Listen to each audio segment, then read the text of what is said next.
On March 3, 2019, a capsule known as Crew Dragon approached the International Space Station and executed a flawless, fully autonomous docking. This was Demo 1.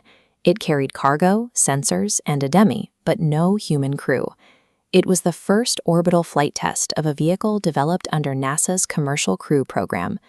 Before the agency would ever strap astronauts into those seats, SpaceX had to prove its hardware, its intricate flight software, and its autonomous logic could handle an entire mission profile from launch to splashdown without a single critical failure.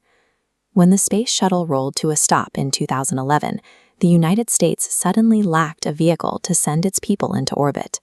For nearly a decade, accessing the International Space Station meant purchasing seats aboard Russian Soyuz rockets, launching from Kazakhstan.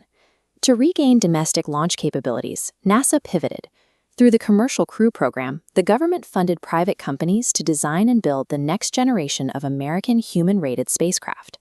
This diagram shows the exterior architecture of the Crew Dragon capsule and trunk.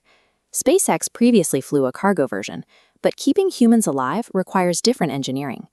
The most demanding addition is the Environmental Control and Life Support System, packed under the pressurized section's floor. Integrating these triplicated sensors, fans, and gas regulators turned a basic aluminum hull into a breathable, temperature-controlled environment, capable of keeping a crew alive in the vacuum of space. That life support hardware flew for the first time on March 2, 2019, launching atop a Falcon 9 rocket from the Kennedy Space Center. The booster's role ends quickly.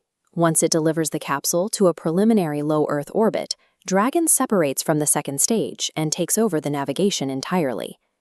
This map shows how the capsule executes a series of precise orbital phasing burns.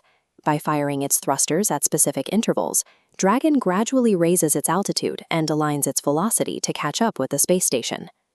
Strapped into one of the seats was a test device named Ripley, outfitted with sensors to record the exact acoustic and gravitational forces a human crew would experience during these maneuvers. The sensors weren't limited to the seats. Before the station crew could open the hatch, they had to implement a strict monitoring protocol, testing the capsule's internal atmosphere for any traces of leaking R134A coolant. Proving the cabin remained perfectly sealed and breathable under extreme thermal stress was a mandatory requirement for NASA to clear the vehicle for humans. Roughly 27 hours after launch, Dragon approached the station, pausing at waypoint 2, a holding position just 20 meters from the docking adapter. From this distance, the spacecraft's automated navigation system takes complete control. Its sensors scan the target, aligning the approach vector with absolute mathematical precision, while both vehicles travel at over 17,000 miles per hour. Moving at a fraction of a meter per second, the capsule's soft capture ring extends and makes the first physical contact with the station. The soft capture ring is mounted on 6 hexapod arms. When the structures meet, the springs compress, dampening the kinetic energy.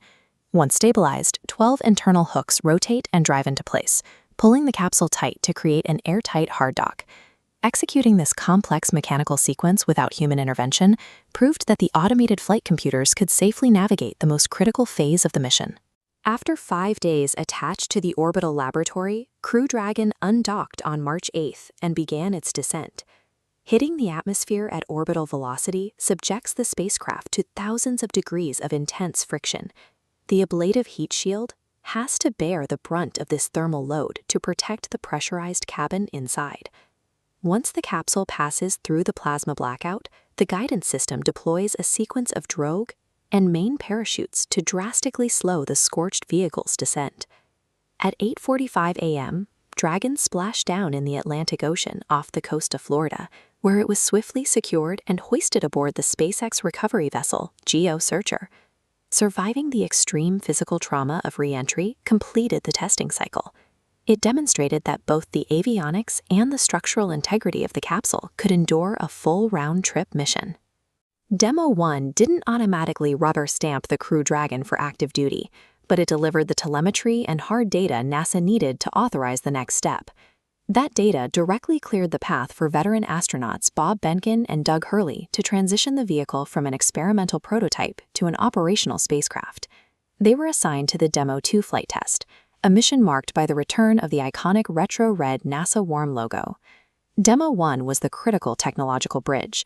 By completing this autonomous trial, the commercial Crew program broke a nearly decade-long reliance on foreign launch providers and restored the capability to launch humans from the United States.